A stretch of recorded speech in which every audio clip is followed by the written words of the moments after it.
Welcome to Never Rewrite. I'm Isaac Askew. And I'm Jeffrey Sherman, and today we're going to discuss how to get started with actually shadowing people. So, a few episodes, many episodes, at some time in the past, uh, we mentioned that shadowing people and solving their problems is a great thing to do, but we never really discussed how you actually do that.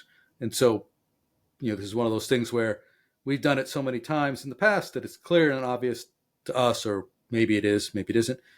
So we thought we'd go through how you actually go about shadowing people, solving their problems, and doing that whole executing that idea.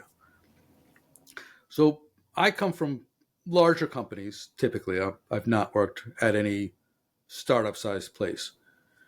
So my typical shadowing is usually when I start a new job.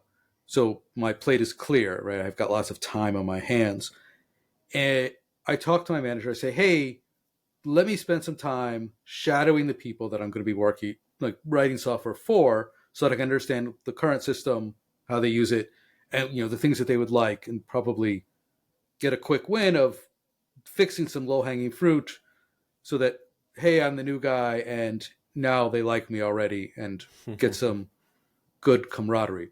So I would ask my manager, and like my manager would reach out to somebody in operations because typically I'm writing operational software.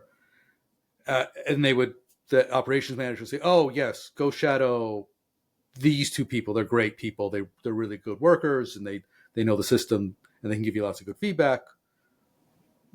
So then I set up a meeting with them. I explain what I'm going to do, and then literally I sit behind them. Like I pull up a chair and I sit behind them for an hour or two, and I watch them and I talk to them about what they're doing and why, and I write down their complaints. Let me pause there because I'm running through the whole thing. Isaac, you've been working at smaller companies. How does it work for you? How do you get started? I'd say it's pretty much the same thing, but less steps for the small companies. Generally speaking, first I need to understand. I guess to make a good impression, like what you're trying to do is to look around and see whose problem you can solve, any kind of impact that you can make that makes somebody's lives easier. Mm-hmm. I forget which podcast I listened to recently, but they were saying that solving your boss's problems is kind of key there, or at least making them feel like the problem is taken care of.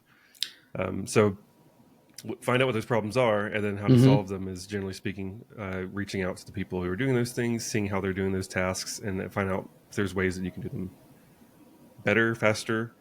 Because a lot of times people haven't reflected on their current process; they're just doing it because they've been taught it. And then if someone else can step in and see how they're doing it, they could think, oh well, maybe there's an easier way we can do it. We can automate Mm-hmm. parts of your process. So that's the kind of the first reflection part, and then the next part for me, since our company is pretty small, is by small I mean less than 100 people. Okay. Um, I'll either reach out to somebody directly and say, "Hey, I'm kind of curious to know what your daily process is." For example, refunds at our current company apparently were tricky. A lot of the refunds had to be done manually instead of by Hmm. an automated process because of some reason. And I was like, well, what reason is that? How many hours do you lose per day manually executing refunds? Is it just because of this weird tricky case where an automated thing couldn't refund it for whatever reason? That was some issue in the Mm-hmm. past that maybe we can fix. Or maybe they were taught to do it this way in the past because the way they refund that has to happen manually only happens once a week, and then Mm-hmm. maybe now it happens 500 times a week because we've grown, Grown, and right. maybe we can reflect on that and take away all the extra work they do. So I'll reach out to somebody on like the operations team and say, hey, I'm curious to know about our refunding issues where people are spending a lot of time manually doing stuff. Is there anything I can do to help, or who's the best person for me to reach out to who knows all the stuff about refunds, who can get me caught up to speed with roughly how much time is lost each week doing this manually versus Mm-hmm. how much time it would take me to come in and automate it. Yeah. So I guess similar thing where you reach out to kind of the customers of your software. Right. It, whether if it's a big company, you probably have to go through have your manager talk to their manager. If it's a small company, you can probably My just reach people out. will reach out to your people. Have my people talk to your people. Uh, like the last time I did this, I was at a company that had 500 operations people, and Wow. I just had no idea who I would reach out to. I didn't even know which manager I would reach out to, like which groups. So it was one of those. In that case, like, what problem originally were you trying to solve that made you think that you should reach out to somebody to solve a problem to begin with? So in this case, I was working for a mortgage company. I Hmm. had never worked for a mortgage company before. I'd never done any of that software, and so I didn't know anything about it. Right? Ah, The okay. the fallacy of the impartial developer. Well, I'm a developer and I can sling code. Cool, but here I am. I'm now in a mortgage company, and I don't know. Like I don't know any of the processes. I've got no preconceived notions about how any of this stuff should work. So really, I wanted to sit down and watch some people interact with the software and understand the Yeah. flow. Like how does one operationally crank through a mortgage? And in this case, it's taking data from the customers, analyzing it, punching in things that didn't automatically transfer, yada yada yada.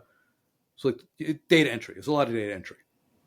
Yeah, that's cool because you're able to actually combine your onboarding for understanding what your role is there with also kind of like keeping an eagle eye out for, oh, this person does this, you know, to see how you can help make their lives easier at the same time. Yeah, That's that's a a great nice point combo. that we should bring in. Your onboarding is a great time to shadow people. I think we mentioned it the last time, but like truly, but when you first get onboarded, like I said a few minutes ago, where you don't have a lot of work yet because you're brand new. Right. This is a great time to learn the business, which is something you should absolutely do anyway. It's probably the easiest time for you to learn because yeah, you're not swamped with stuff yet. You have an excuse for being slow or Mm-hmm. like taking it, You have an excuse trying to to learn. ask all the dumb questions Right. Yeah. Because you're because just, nobody has any expectations that you know anything because you're brand new. and you're truly also outside of the any habits that would be forming.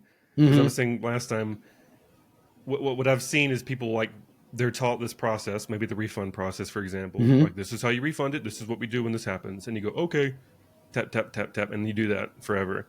If that's your job, and because you were taught that, you never reflect on like why am I doing this manually until somebody else comes in and goes and looks at you doing that and goes, how many hours are you spending on this? 40 a week? Okay, let me talk to my guy and see if I can get some time to find a way to figure out what's preventing us from automating this because we can save you a ton of time.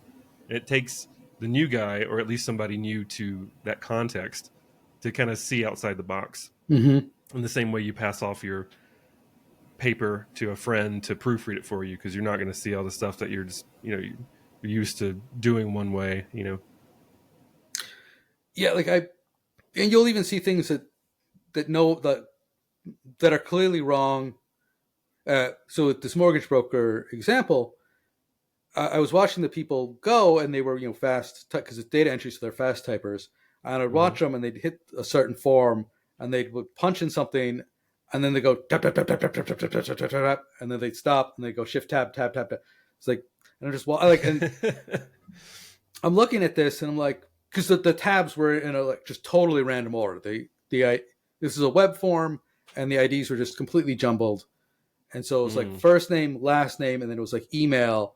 But it was first name, last name, then it jumped to the bottom of the form, then to the middle, then back to and so like Oh, they had geez. Yeah. some muscle memory to hit tab like 15 times. And I'm looking like, is it supposed to be like that? Like, oh no, this thing's all fucked up. And Yeah. so later, nobody like it never made it up as a complaint.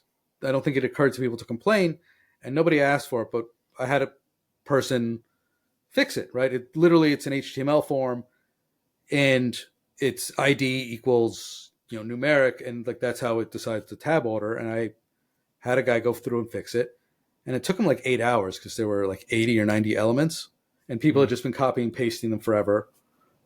Right. And he went through and he Yep. fixed it, and literally 3 days later, I got an email from the CEO thanking my team for doing this amazing thing.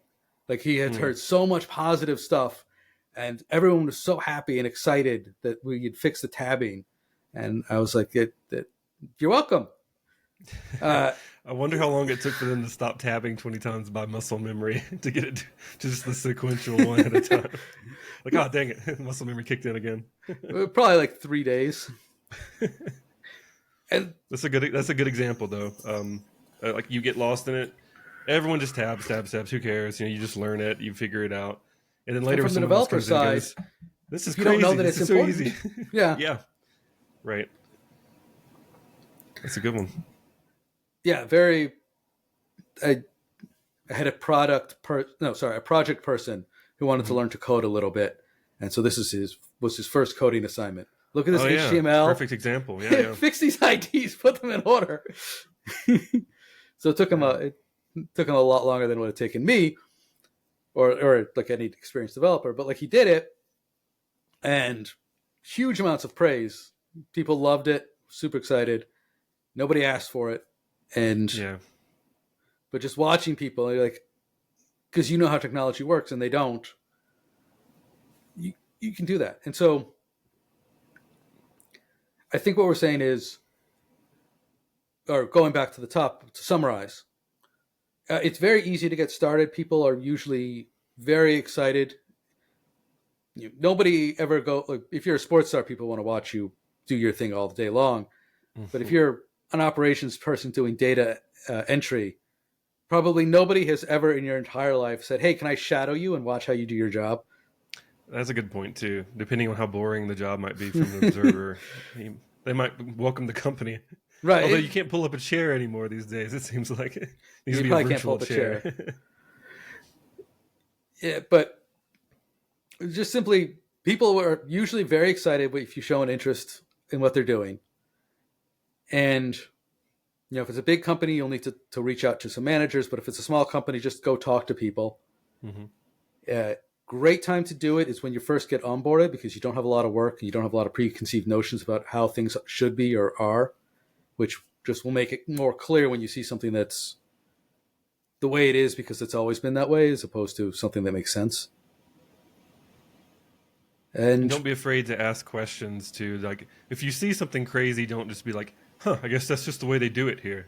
Like, that's just the perfect time for you to like, why are we doing it this way? And then like see if maybe they go, "Yeah, it's been broken for a while and people have been complaining."